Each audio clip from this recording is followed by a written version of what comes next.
എൻ്റെ സ്വന്തം സ്ഥലം തിരുവനന്തപുരത്ത് നെയ്യാറ്റിൻകരയാണ്. ഞാനിപ്പോൾ താമസിക്കുന്നത് എടത്തുവയിലാണ്. ഇവിടെ സിന്ധു വിൻസെൻ്റ്. ഞാൻ ഇവിടെ 2019 ഒക്ടോബർ മാസം ഞാൻ ഇവിടെ വന്ന് ഉടമ്പടി എടുക്കുകയും വളരെയധികം ഭാരത്തോടെ ഇനി ആശ്രയിക്കാൻ ഒരിടം ഇല്ല എന്ന് പറഞ്ഞു മരണം മാത്രം മുൻപ് കണ്ടുകൊണ്ടാണ് ഞാൻ ഇവിടെ വന്നത്.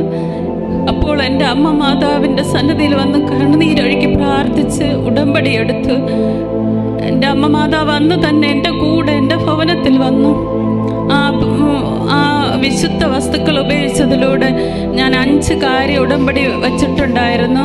5 കാര്യത്തെ എല്ലാ കാര്യവും എനിക്ക് നടന്നു കിട്ടുവാൻ എൻ്റെ മാതാവ് എനിക്ക് സഹായിച്ചു. അല്ലാതെയും ഉടമ്പടിയിൽ വയ്ക്കാതെയും ഒട്ടനവധി കാര്യങ്ങൾ എൻ്റെ അമ്മ മാതാവിൻ്റെ ഉണ്ണീശ എനിക്ക് സഹായിച്ചു തന്നു.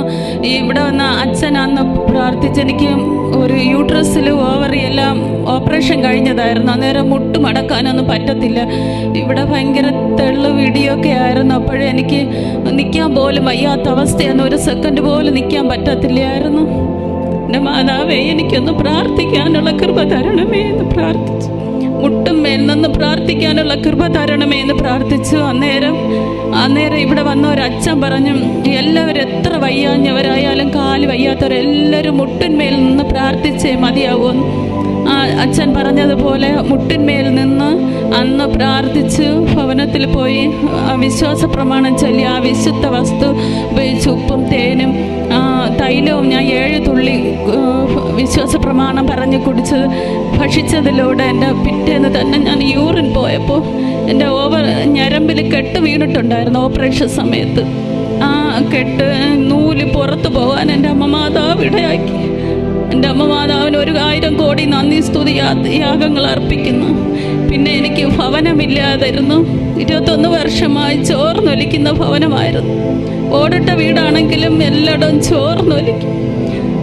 20,000 50,000 ഒക്കെ ലോൺ എടുത്തും കടമേടിച്ച് ചിട്ടിയൊക്കെ പിടിച്ചൊക്കെ എടുത്ത് സ്വരൂപിച്ച് വയ്ക്കും. ആ പൈസ എല്ലാം എങ്ങനെയെന്ന് അറിയത്തില്ല. ആശുപത്രിയിൽ ഇങ്ങനെ പൊയ്ക്കൊണ്ടേ ഇരിക്കുമായിരുന്നു. 1 രൂപ പോലും എൻ്റെ കയ്യിൽ തങ്ങത്തില്ലായിരുന്നു.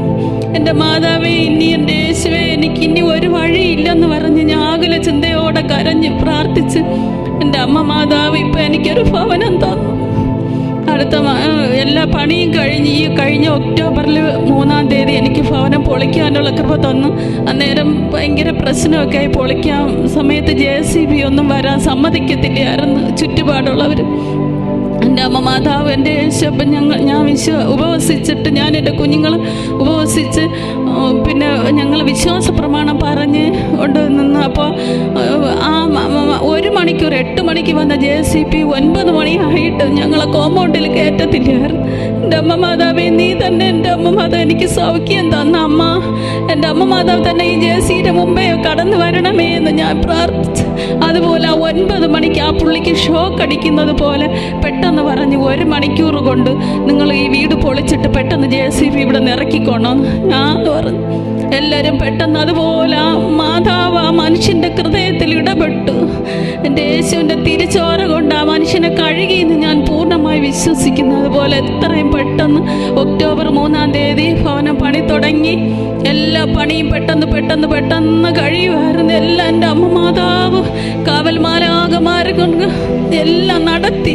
തടസ്സങ്ങൾ ഒത്തിരി അനവധി ഉണ്ടായിരുന്നു. അവിടെ എല്ലാം വിശ്വാസ പ്രമാണവും സ്വർഗസ്നേഹ നന്മ നിറഞ്ഞും പറഞ്ഞ് ജോമാല പറഞ്ഞ് ഉപവസിച്ച് പ്രാർത്ഥിച്ചതിൻ്റെ ഫലമായി എൻ്റെ ഭവനം എല്ലാം ഇത്രത്തോളം പൂർത്തിയാക്കി. ഇനി തറ മാത്രം ഇടണം. അടുത്ത മാസം എൻ്റെ അമ്മ മാതാവ് യേശപ്പന് കൃപയാൽ സഹായിക്കുകയാണെങ്കിൽ വീട് കൂതാശ ചെയ്യാൻ ആഗ്രഹിക്കുകയാണ്. എൻ്റെ അമ്മ തന്ന ഭവനത്തിന് ഞാൻ കൃപാനിവാസം എന്ന് പേരിട്ടു.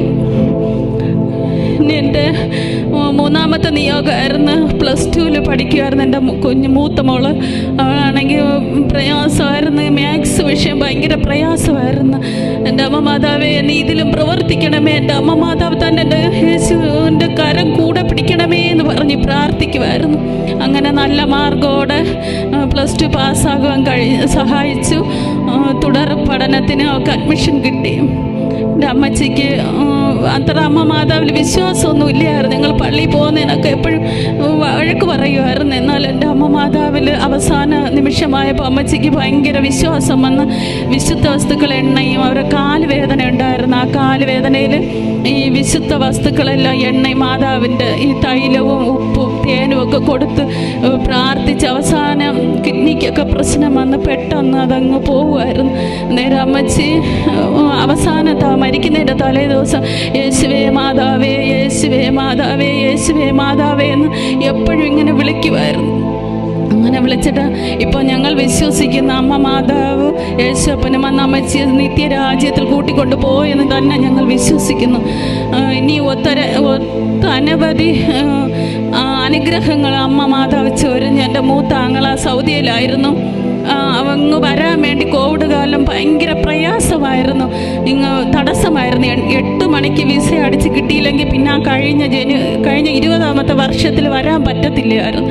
നേരെ 8 മണി എന്നുള്ള നിമിഷത്തിൽ എൻ്റെ അനിയത്തിയും ഇളയാങ്ങളെ എല്ലാവരും ഉപവസിച്ച് കരഞ്ഞ് പ്രാർത്ഥിച്ചുകൊണ്ടിരിക്കുമ്പോൾ 8 മണിക്ക് 1 സെക്കൻഡ് കിടക്കുമ്പോൾ അറബി വന്ന് ഒപ്പിട്ട് കൊടുക്കുകയും എൻ്റെ മൂത്താങ്ങളയ്ക്ക് വിസ അടിച്ച് കിട്ടുകയും നാട്ടിൽ വരാനും ചെയ്തു. അങ്ങനെ എൻ്റെ അമ്മ മാതാവ് ഒട്ടനവധി ചെറിയ കാര്യം മുതൽ വലിയ കാര്യം വരെ കുടുംബത്തിൻ്റെ കാര്യസ്ഥയായിട്ട് നാഥയായിട്ട് അമ്മ എല്ലാ കാര്യവും ഞങ്ങളുടെ കുടുംബത്തിൽ വന്ന് എൻ്റെ അമ്മ കൂടെ ഉള്ളത് കൊണ്ട് ഞാൻ ഇന്നും ജീവിച്ചിരിക്കുന്നു. നന്ദിയല്ലാതെ ഒന്നുമില്ല പറയാനായിട്ട്. അങ്ങനെ ഒട്ടനവധി ഈ വിശുദ്ധ വസ്തുക്കൾക്ക് കൊടുത്ത് എല്ലാവർക്കും കൊടുക്കും.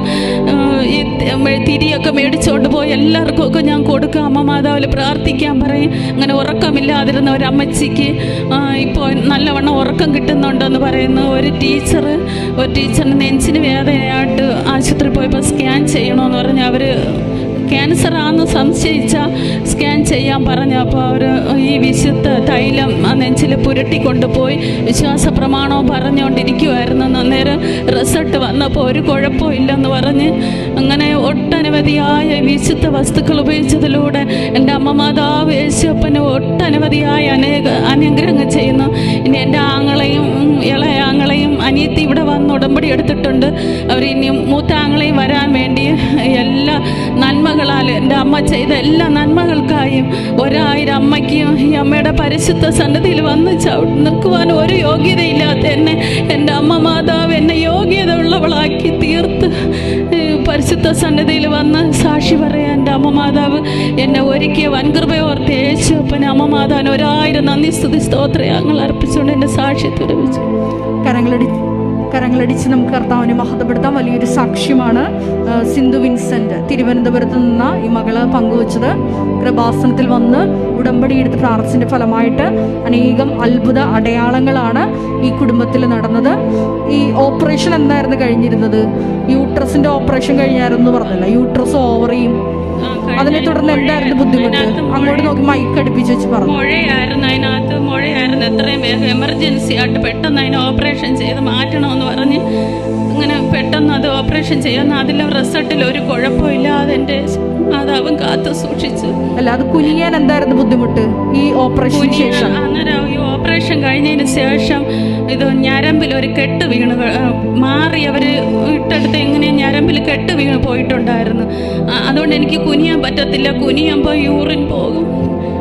ഡ്രസ്സ് ഇടുമ്പോഴോ ബസ് കയറുമ്പോഴൊന്നും പറ്റത്തില്ല എന്ന് എനിക്ക് അന്നേരം ഭയങ്കര പ്രയാസമായിരുന്നു. ബസ് യാത്ര ചെയ്യാനൊന്നും പറ്റത്തില്ല എന്ന് യൂറിൻ പോകുമായിരുന്നു. ആ അവസ്ഥയിൽ നിന്നല്ല എൻ്റെ അമ്മ മാതാവ് എനിക്ക്. അപ്പൊ അതിനെന്താണ് ചെയ്തത്? ഉടമ്പടി തൈലം പൂശി വയറിലെല്ലാം പൂശി പറഞ്ഞു. എന്നിട്ട് ഒരു കാര്യം, കഴിഞ്ഞ മാസം 23-ാം തീയതി വീണ്ടും എനിക്ക് ചെറിയ തലവേദന വന്നിട്ട് എനിക്ക് ഒരിക്കലും തലവേദന അങ്ങനെ ഒരിക്കലും വന്നിട്ടില്ല, അത് കുറയത്തുമില്ല. ഞാൻ മാർച്ച് 23-ാം തീയതി അച്ഛൻ്റെ അടുത്ത് ഓടി വന്ന് അച്ഛനെ കണ്ട് പ്രാർത്ഥിച്ച് അച്ഛൻ പറഞ്ഞ അച്ഛ എനിക്ക് തലവേദനയാണ് അച്ഛൻ ഒന്ന് പ്രാർത്ഥിച്ച് അച്ഛൻ്റെ കൈ തലയിൽ വെച്ച് എനിക്ക് ആ പ്രാർത്ഥിച്ചതിന് ശേഷം ഇന്ന് വരെ ആ തലവേദന വന്നിട്ടില്ല. എൻ്റെ ശരീരത്തിലുള്ള മൊത്തം ഭാരം ഇറങ്ങിപ്പോയതുപോലെ വയറിനുള്ള നമുക്ക് വിഷയത്തിലോട്ട് വരാം. അതായത് ആ നൂല് കെട്ടായിരുന്നു, അത് ബ്ലഡിന്റെ ആയിരുന്നോ? അല്ല, ഞരമ്പിലായിരുന്നു കെട്ട് വീണ് കിടന്നെ. അതുകൊണ്ടാണ് എനിക്ക് കൂനിയാനും നൂരാനും ഒന്നും ഭയങ്കര വയറുവേദനയൊക്കെ ആയിരിക്കും. അതിനുശേഷം ഉടമ്പടി തൈലം ഉപയോഗിച്ചത് 7 തുള്ളി വിശ്വാസ പ്രമാണം പറഞ്ഞ് ഞാൻ ഉപയോഗിച്ച് എൻ്റെ പിറ്റേന്ന് രാവിലെ യൂറിൻ പോയപ്പോൾ ആ നൂല് അങ്ങ് പുറത്തു പോയി. അതിനുശേഷം എനിക്ക് കുനിയാം, എല്ലാ ജോലിയൊക്കെ ചെയ്യുന്നുണ്ട്, എല്ലാ പണിയും ചെയ്യും.